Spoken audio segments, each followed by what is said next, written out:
Howdy folks, it's Meandering Mike in the Man Cave of Madness. It is after midnight, and we are continuing the mighty endeavor. What we did is we did the German moves. There are no reinforcements on turn one, no replacements. We did all their moves. We left it up to their... So if in case we were going to do an attack... I'll talk about the moves, why I moved certain ways, etc. But there's how it looks at Normandy. And the Germans shuffled to me like the unit was in it. Saint-Hélier moved up the road and along the coast, avoiding the zone of control. Was able to get in here, so there's actually a nice stick. The Allies wouldn't necessarily know that. Now, they say that you don't get to look at the enemy stacks. There's nothing that says you can't watch the person move, and you could know what moved where. And in fact, it's like, if you don't, someone could, well, not necessarily cheat, but they can make a mistake or something. So in some ways, you should be watching what they're doing. But, generally you gotta trust your opponents. Hopefully no one's cheating in games like this, but it can happen, or mistakes can be made. But in general, the Allies would not know that there's a nice 465 division underneath there. Cherbourg, fort, because it's fort, it can't be surrendered due to out of supply. You have to grind it down. So I think it's definitely a good idea to get 2 or 3 units in here, not just 2 static divisions, the 1, 2, 2s. Now some of these guys are sideways because I was turning him sideways as I was moving him. Like that guy, technically he moved out of there. I should turn him sideways, etc. But it's a good way to keep track. Is like you have them oriented one way, and then if they all move, you orient them another way. And the next turn, then you can move them back or whatever to keep track of who's moved. So almost every single German unit moved. But for example, like here's some guys on some of these beach places that didn't move. Like he didn't move, but I sort of moved I moved someone underneath him. Same thing with Le Havre as with Cherbourg. Don't want to lose it. It's a port. It's a fort. Stuff some extra units in there.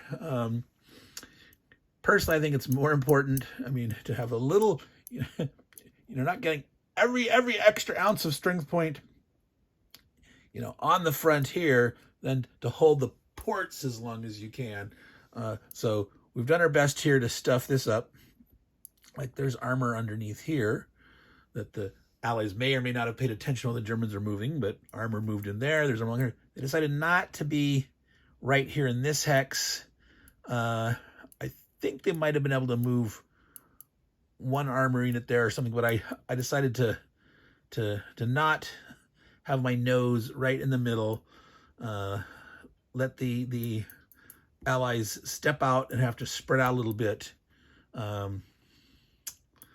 So yeah, because technically if you're there, all that big stack, even the silver stack, could all attack the attack phase. Well, no, technically you have to move, and they have to get out in the movement. At the end of the movement phase, they have to be restacked. So that's actually not an issue. But I figured instead of having guy here out, there's 3 hexes on it, make that here so that the Allies are stepping out into the salient. The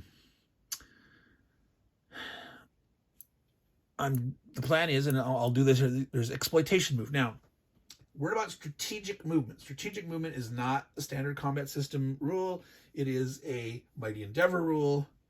In your turn, if you do not start in a zone of control, you don't enter a zone of control, and you don't move somewhere that would put you so that you'd end out of supply, you can double your movement allowance. So by not being near enemy units, not starting next to them, not moving next to them, you can move double. Now, exploit capable units could use strategic movement in their normal movement phase. They could then move again in their exploit movement phase, but not using strategic movement. You only use strategic movement in the normal movement phase. Now, the Germans are under air domination here in 4 of the 6 zones, which means they can't spend half a movement point on the road, but those guys in the backfield can still do strategic movement and use double their movement allowance, and the roads are still only one, and they still cross, rivers or go through the forests or the rough terrain, etc., letting it cost one, not half, but there's a lot of units. I'm going to show you what I decided to move in the backfield, where I decided to head them to, and why. But my plan here is to stick at least one army unit here in this square, space hex, since there's only a static division there. I'll probably keep at least one big armor unit out of the front.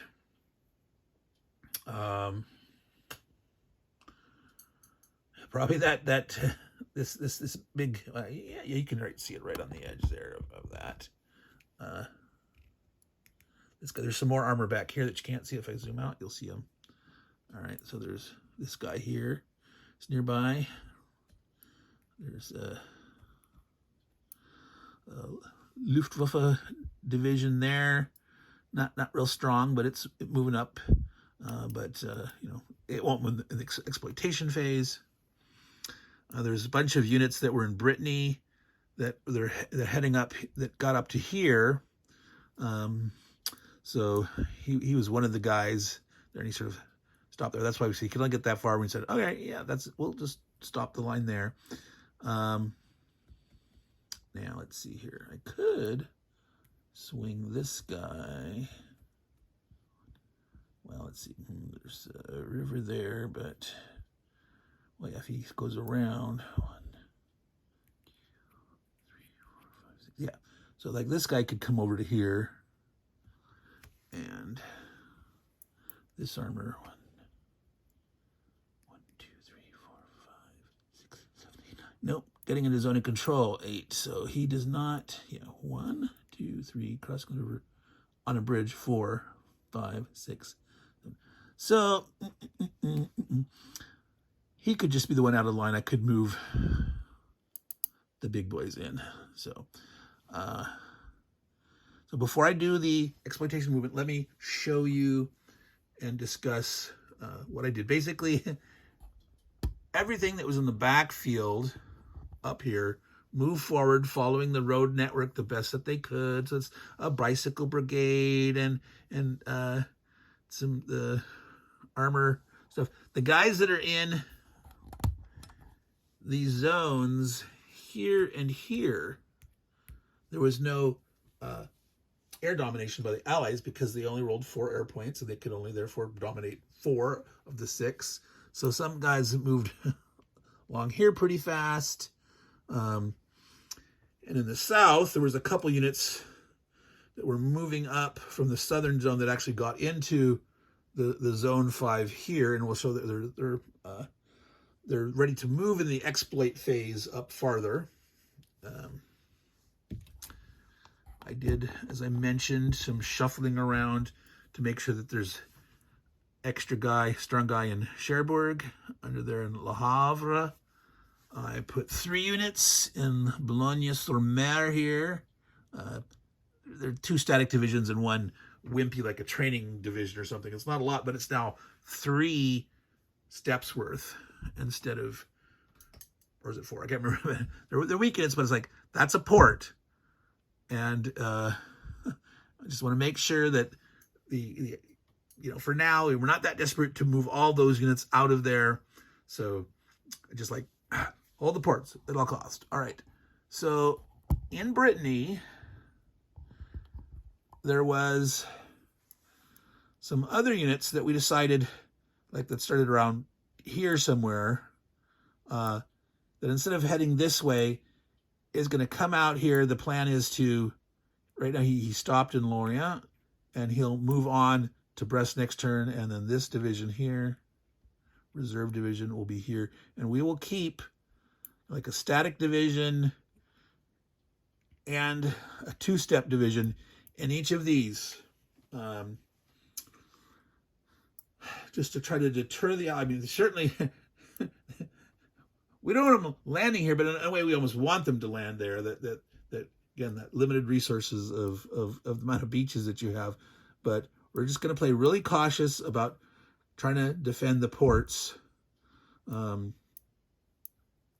This guy started from down here somewhere near La Rochelle, and he's coming this way to be part of this force. So there was a unit that started near here. I think it's this Fallschirmjäger. I think he starts like out here in the rough terrain, like a couple X's away from Brest.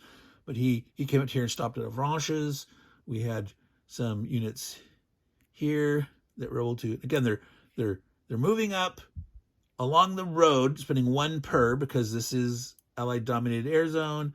But they are able to do strategic movement because they're stopping short, not entering a zone of control. So we got these guys to come up here. There's a unit that started in Saint-Malo, and he actually, I believe, made it. He's the guy that made it all the way to Cherbourg, if I remember correctly. 1, 2, 3, 4, 5, 6, 7, 8, 9. Yeah. So he could avoid the zone of controls and get all the way to Cherbourg. And so the guy that started on Saint Helier, he's the guy that came up here to step into actually get near the that big stack. And this sacrificial guy stepped out of here just to make sure that they're going to have to fight their way for this before they get next to Cherbourg. So that's my little cordon defense around the Normandy area. Now, so besides the movement up here, let's see, I'm going to pick this up and try to get it in a spot that's not going to knock units all over the place. Let's see, are we seeing Bordeaux there? All right, so this unit started like down here. There's going to be a reinforcement coming on in area D on turn 3, and eventually he'll stop in Bordeaux. This guy started up here, and I moved him down, and the plan is to, on turn 2, probably have him park in Bordeaux. Bordeaux is an inland port. It's there's this estuary here, but there's no beaches along it, but it is a port. It is a city, so the Allies can't paradrop attack it, but trying to be paranoid. But what we might do is have this guy move to here, this guy move up and park here, because there are the 2 class 2 beaches. You could stage a little mini invasion there. So trying to play a little cautious until the Allies commit more, and there's going to be, like I said, a reinforcement here. So there was an army unit that started here, and it says, no, we're gonna head up. We're not leaving any armor in the south. That's one option, is to maybe leave an armor or 2 around in the south. But in our case, so not to do that. But again, we sent like this unit back. We're gonna keep other units here, infantry-wise, and hoping that's enough to deter the Allies from invading there. Or if they do invade there, it's like, okay, they're not gonna just like rush ashore totally unopposed, but we got them to commit to another beach area. So you can see here's one of the German units. I think he's the guy, I believe, that started way here in the south. So he's hooking up. I think this is the guy that started here. You see him right there on the edge. No, right here. Okay, and so in exploitation move, this guy's already set to where, since this zone here is not contested, he can get onto this roadway and spend half for part of it, half per road. Same thing, this guy, he's not going to get very far because this part is contested. I'm going to have to just probably hold this. This guy was actually up here. Instead of heading this way, he's infantry, a reserve infantry. He came back this way, using strategic movement, so he could move 8 instead of 4. So it was like 1, 2, 3, 4, 5, 6, 7, 8. And then he can hop next turn, get down here, and hang out in this area. Let's see here, heading back. There we go. So there was normally like one of these static divisions was over here. We moved one over. There was a 4, 5, 6 somewhere. He may have been way over here, but we're putting a big guy in Marseille we're keeping 2 guys parked right on the, and one of them's a training division, but it's still only 2 steps, but be nice to have 3 steps in this. This is the only 3-star beach here in Central Pez, but we're got them in places where they're sort of, you know, in front of or on the best beaches right here. And the idea is this guy, he was over here, I think. Yeah, he was starting like here, and he moved this way, and he's also going to park in Marseille. And we're going to have, again, that idea, the nice ports, try to have at least 2 or 3 steps in them, hang out there. This guy will be coming. He might block the road here. There's a chance that it could land on 2 beaches here. The thing is, sorry about this, kind of rickety there. It's not easy to cut this out of supply. And the reason is, you think, oh, this road network here, you just maybe, you know, come in with the thing and you drop paratroopers back here. Well, remember that the Germans can trace their supply unlimited distance, doesn't have to be on roads.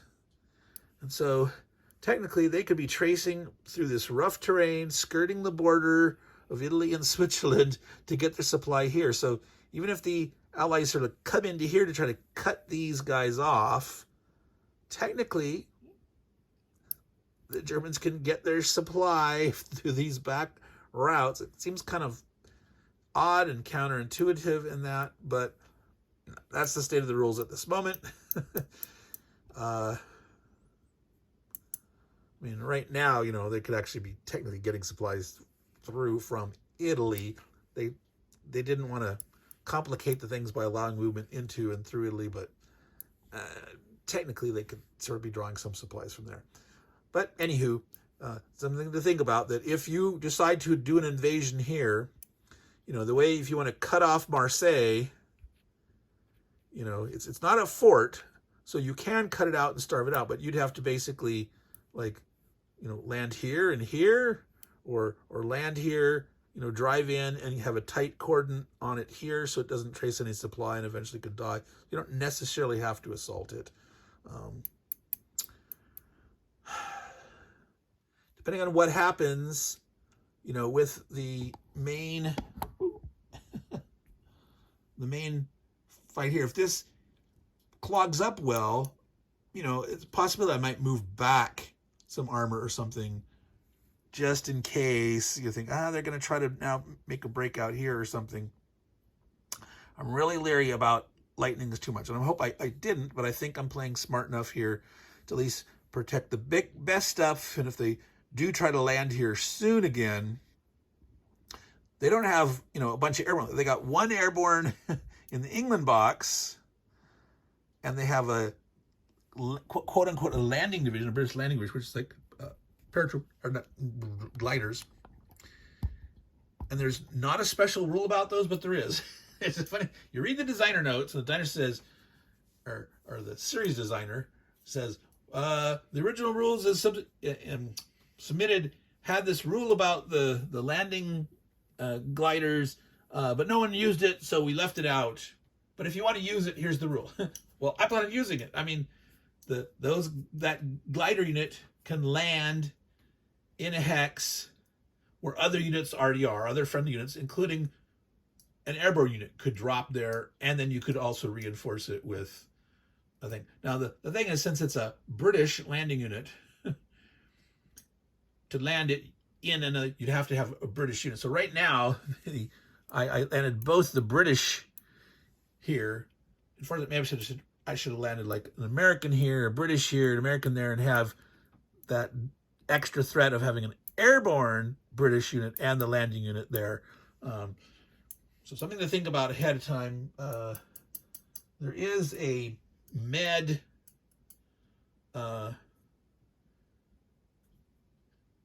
do they have a rule? I don't think they have a rule to transfer from the England box to the med box. I know you certainly cannot take them out of the med box to go to the England box. When they're in the med box, the only thing they can do is land. And so that's why you sort of eventually have to, if you want to use any of these, you have to land in the south somewhere to get them. Yeah. So that was the basic movement. I'm gonna do the exploitation move now of the Germans.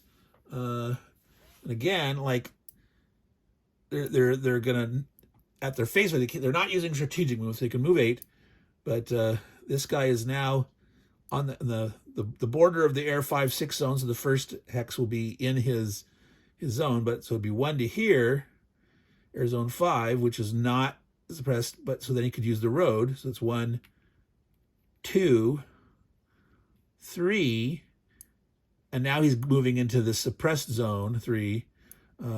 So just normal costing 1, 4, and I think we'll head up towards Paris just because that's the way I am. He's like a deep reserve. Well, this guy's going to be coming up that way. No, he'll go. So 4, 5, 6, 7, 8. He'll just drive this way. All right. And I'm leaving him sideways. There's less. I don't have to have a ton of units. I'm remembering which ones have exploited move. So I'm going to keep them the sideways that most of the guys are, so that next turn as I'm moving the Germans, then I'll rotate them all face up again to indicate that they've moved. All right. So this guy down here, 1, 2, 3, 4, 5, now 6, 7, and then just 8 like that. So he got to benefit a little bit in there. This guy, well, let's see here. Yeah, that wiggles that way. Sometimes these roads that wiggle back and forth, it's like sometimes it pays not to follow the road, but when you're going over a lot of rivers and that, it's usually better. But I don't know, go straight and go this way, or wiggle your, look at that. Or does it come this way? This seems to be better. Come in here to either, you know, go garrison Paris, and this, you know, they're not going to land in Paris. They've committed here. There's no way, but yeah, you still, I think about like maybe, the Fallschirmjäger guy, he'll stop there or something, or I don't know.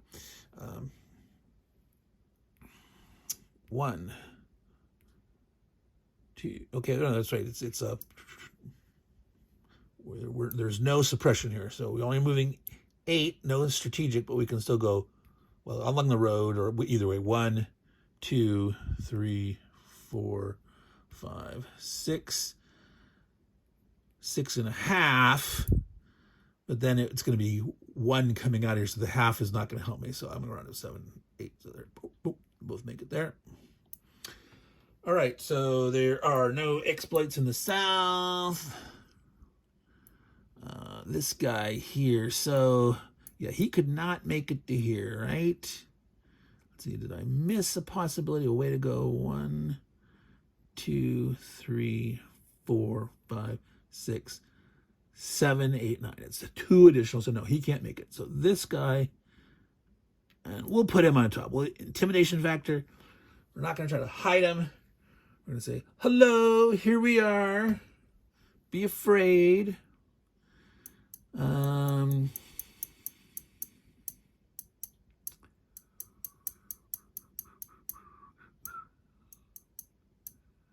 Okay, so this guy will hook around and we'll have, I think we figured that out, right? 1, 2, 3, 4, 5, 6.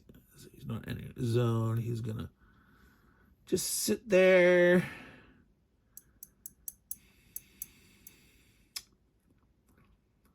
Now, one advantage, like being back a little bit, is so that, like, if they move up here, not in the zone of control, so potentially you could do an overrun.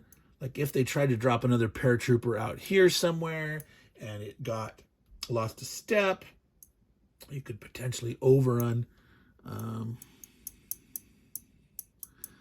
So at some point, next turn, when we have all these infantry that'll actually be able to get up in the line, depending on what happens here, you know, we might have a guy retreat. We might, you know, pull back here or here. We definitely want to try to hold this river part here, the Orne River, but we might, you know, have these guys boogie out and just have guys in Cherbourg and these guys get out, and then, you know, maybe have a stack of armor behind the line, potentially ready to overrun or not, but we'll see. So we only have, so he did that, they did that. So this is the last guy here. So we will sort of put him behind the line. Well, let's see.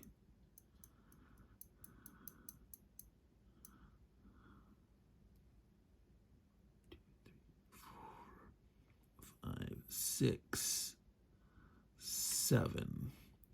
So he'll be in the forest there. He can hook around if he needs to. He's not currently engaged. All right, and the only other guy we have way over here, a bicycle brigade. But there's two of them. There's one over here, which we sort of stuffed in the line. There's like an infantry division underneath them. But that guy there, so I'm going to need to move this so I can reach.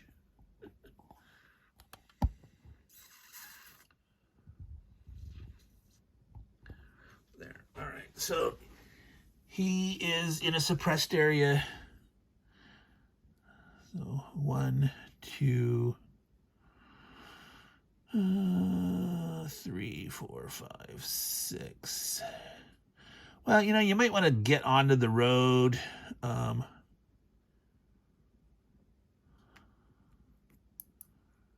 Wait, I was here. 1, 6.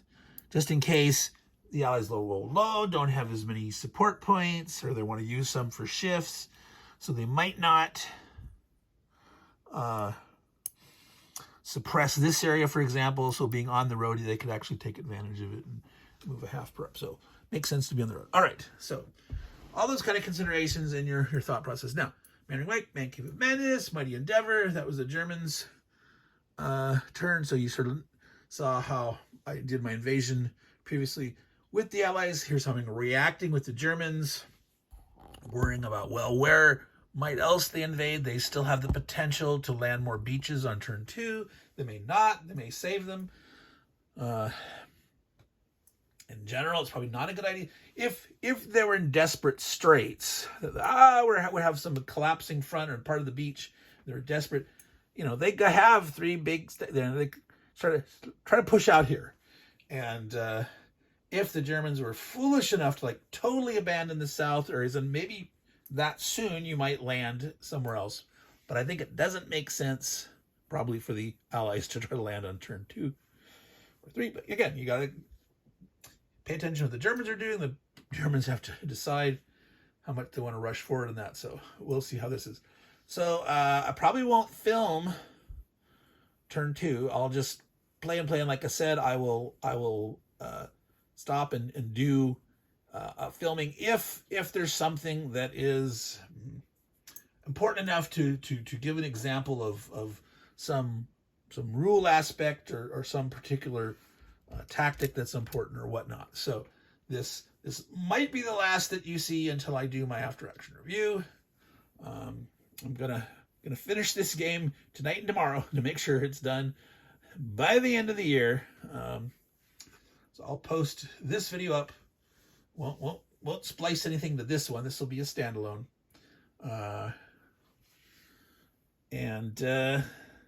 Yeah, so it's going to be a Happy New Year to all you folks. And we'll start soon discussing, you know, changes that I'm going to make to the channel, or, you know, with your input. I'll you know, do some videos asking some questions, set up some polls in the community tab, and like certain kind of aspects that content that I show, more or less of this or that. What things do you want to see new or different? So, everyone take care. Meandering Mike, Man Cave of Madness, Mighty Endeavor. Ciao, y'all.